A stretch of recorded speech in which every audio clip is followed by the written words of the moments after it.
La tentación que tenemos es huir y vivir huyendo. Es lo que desde el Génesis nuestros padres Adán y Eva hicieron. Frente a la desobediencia que cometieron, huyeron. Quisieron esconderse, oyeron que venía Dios y huyeron. Huir es la misma actitud que tuvo Elías,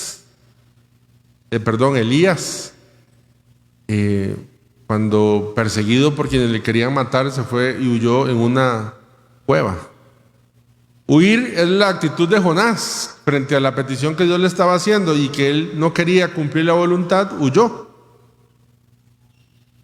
Huir no es solución de nada. Cuando uno huye sin resolver, se va sin resolver al mismo lugar donde estoy. Y cuando yo no resuelvo lo que llevo, voy a encontrar algo que en el lugar donde yo estoy vuelva a explotar eso que yo no he resuelto. Huir, lo único que es solución es cuando uno huye de la tentación. De todo lo demás, lo que hace es empeorar con el tiempo. ¿Y qué le ha sucedido a Moisés? Huyó. La vida de Moisés se divide en 3 etapas. La primera es la etapa del Moisés glorioso, del Moisés que se creía alguien porque Dios se había portado portentosamente con él. En el momento en que empezaron a nacer muchos hebreos, el faraón mandó a decir que todo niño hebreo que naciera lo tenían que matar. Dejar a las mujeres no importa, pero a los varones había que matarlos. Entonces la mamá de Moisés puso al niño en un canasto que lo llenó de brea y lo puso en el río Nilo. La hermana de Moisés iba siguiéndolo y resulta que el canasto llegó hasta la hija del faraón, la princesa. Y cuando la princesa abrió el canasto y vio que era un bebé, dice literalmente, Éxodo 1, que vio que era un bebé bellísimo. Dice que era un bebé gordito, chino, cachetón, con pampada y comía chuleta con gordito. Era un bebé bello, bellísimo, ¿verdad? Y entonces al ver que era un bebé tan bello, dice que se lo quiso dejar. Entonces la hermana de Moisés, que era una de las sirvientas de la hija del faraón, le dijo: ¿por qué no buscamos una mujer hebrea que lo cuide mientras convencemos al faraón? Bueno, se convence el faraón y ya el plan estaba montado. ¿Quién iba a ser esa mujer hebrea? La misma madre de Moisés. Y así creció.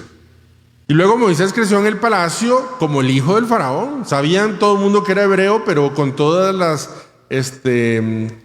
facilidades de un hijo del faraón. ¿Hasta qué pasó?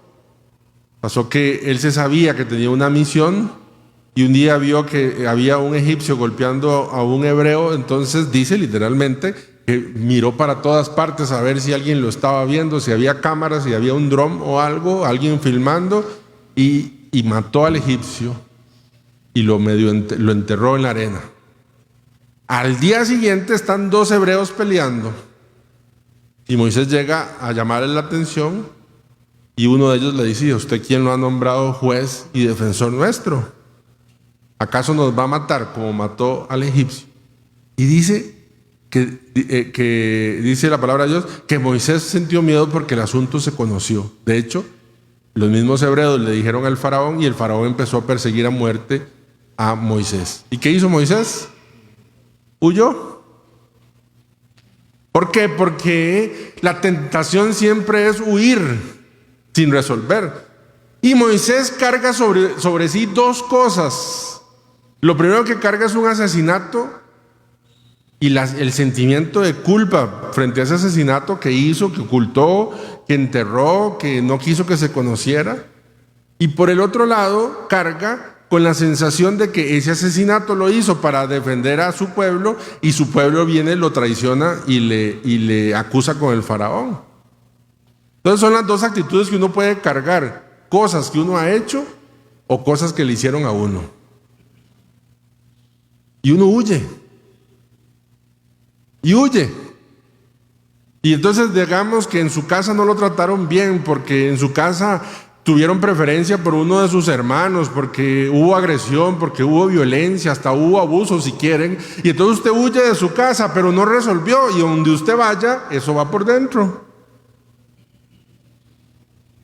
Y digamos que usted de pronto no ha cumplido la ley de Dios y entonces usted huye. Y se sale del grupo y deja de venir a la iglesia y se pasa de parroquia. Huye, pero no resuelve. Ahora, ¿qué hace Dios? Fíjense que Moisés huyó y viene la segunda etapa. Muy poquito nos dice el Éxodo, la verdad que muy poquito nos dice el Éxodo de estos primeros 80 años, porque la primera etapa dura 40 años hasta que huye al desierto, y luego viene esta otra parte donde está en el desierto. ¿Qué nos dice? Dice que de ahí huyó a Madián. En Madián se encontró un pozo, se sentó a tomar agua. Vinieron 7 mujeres, hijas de Jetró, y como era tan pesado la palangana esa para sacar agua, entonces le ayudó Moisés y rapidito llegaron a la casa. Y entonces el papá les preguntó que por qué ya habían llegado tan rápido con el agua. Dice, es que había un hebreo ahí que nos ayudó. Entonces el papá dice, mándenlo a traer para ver quién es. Lo mandaron a traer y en gratitud lo casó con Séfora. Ve, yo le digo a los solteros, no es tan difícil, vayan a buscar un pozo y se sientan ahí y rapidito van a encontrar esposa, van a ver que sí, ¿verdad? Y allí pasó 40 años y nos dice el texto, ¿haciendo qué? Tal vez no es tan importante para nosotros, pero en el contexto bíblico sí. Dice la primera lectura del día de hoy, dice, estaba cuidando ovejas. Ser pastor era la profesión más vulgar, más mala, se creía que la gente que mandaban de pastor era gente tonta, gente, incluso hasta que era posible que las devoraran las fieras. Entonces una forma de deshacerse de personas era mandarlas a ser pastor. ¿Y qué hace Moisés? Huyendo por esas dos cosas, por las cosas que hizo y por las cosas que le hicieron, va al desierto, cuidando un rebaño que no es suyo, ni siquiera eran sus ovejas, eran de su suegro, que era un sacerdote de una tribu pagana, porque dice que era un sacerdote de Madián, ni siquiera era de Leví, como era Moisés.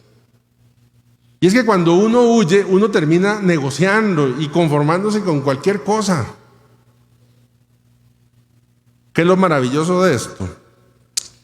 Que en ese desierto, allí donde él huyó, incluso el texto dice, en lo más profundo del desierto, como dando a entender que en esos sentimientos, incluso hasta donde se sintió más mal todavía, ¿qué pasó allí? Llegó Dios. Le salió al encuentro a aquel Moisés que huía, como diciéndole, no, papito, no tiene que huir, no hay por qué. Sí, yo sé lo que ha hecho, venga, lo perdono. Sí, yo sé que le hicieron, venga, lo sano, lo curo. Pero no siga huyendo. Y dice, padre, ¿dónde le dice eso? Usted lo está inventando. Ah, sí se lo dice, pero se lo dice diferente. Le dice, Moisés, se va a acercar y le dice, quítate, ¿qué le dice? Las sandalias. Eso significa no huya más. Es decir, ¿cuándo se quitan las sandalias? Cuando usted llegó a su casa. ¿A usted se le ocurriría salir corriendo en el desierto descalzo? ¿En el desierto descalzo? No, lo que le está diciendo Moisés, quítate las sandalias, ya deja de huir. Deja de huir. Deja de huir de ese recuerdo, deja de huir de ese reproche, deja de huir de ese resentimiento, y es la hora de enfrentar. Y es la hora de sanar.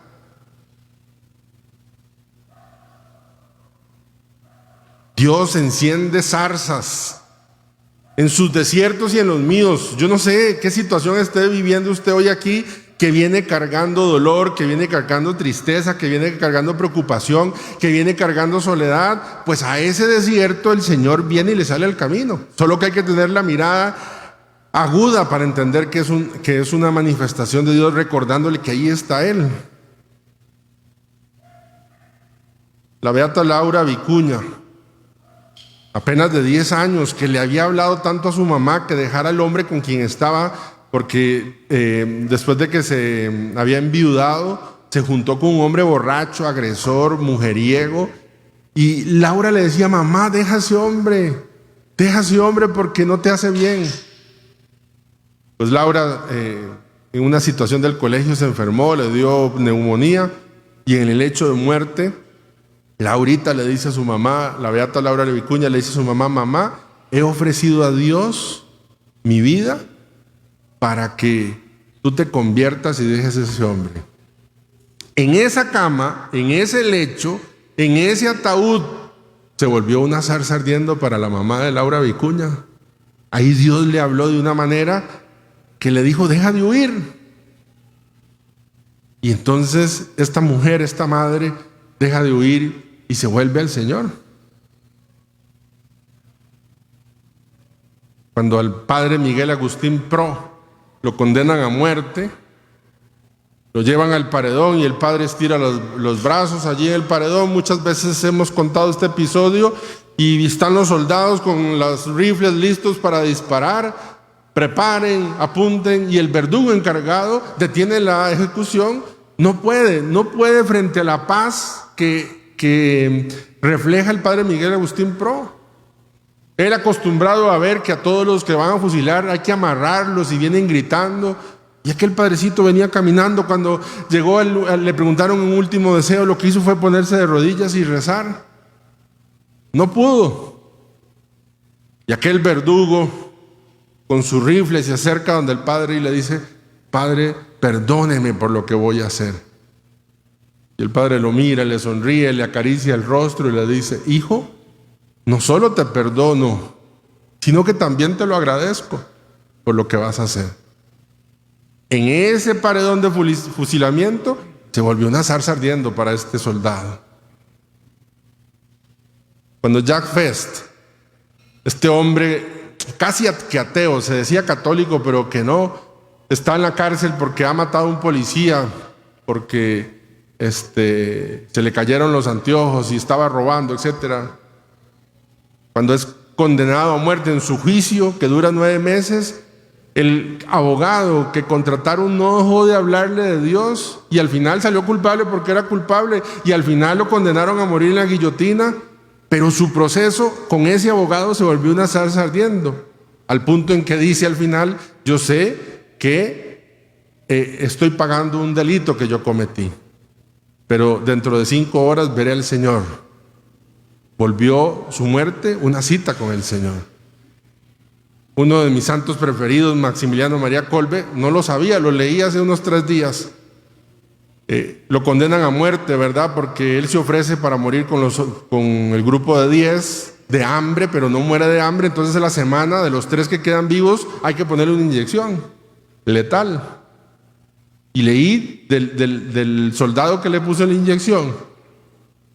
Dice que llegó y le preguntó a los soldados, a los prisioneros, que ¿dónde le ponían la inyección? Cuando llegó donde el padre Maximiliano, el padre le pregunta: ¿en cuál brazo quiere? Y el padre respondió: en el izquierdo. Entonces él vino y le puso la inyección en el izquierdo. Cuando le estaban poniendo la inyección en el izquierdo, el padre Maximiliano levanta la mano. El soldado le dice: baja esa mano y no me golpee.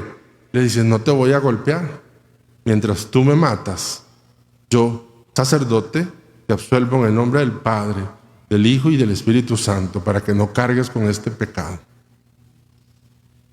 Allí se volvió una zarza ardiendo.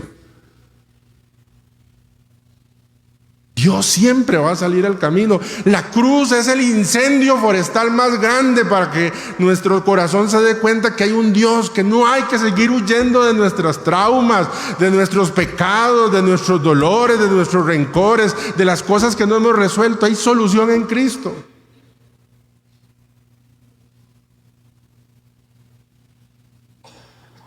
Por eso leer ese texto dentro de la Cuaresma nos recuerda a todos que no hay que seguir huyendo.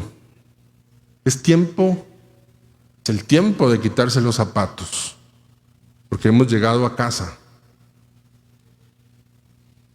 Le he pedido al Señor, con toda la humildad, se lo he pedido, que sea hoy esta predicación una zarza ardiendo, por si en alguna de las Eucaristías en la que he estado y no gente que está huyendo, es el momento de quitarse los zapatos.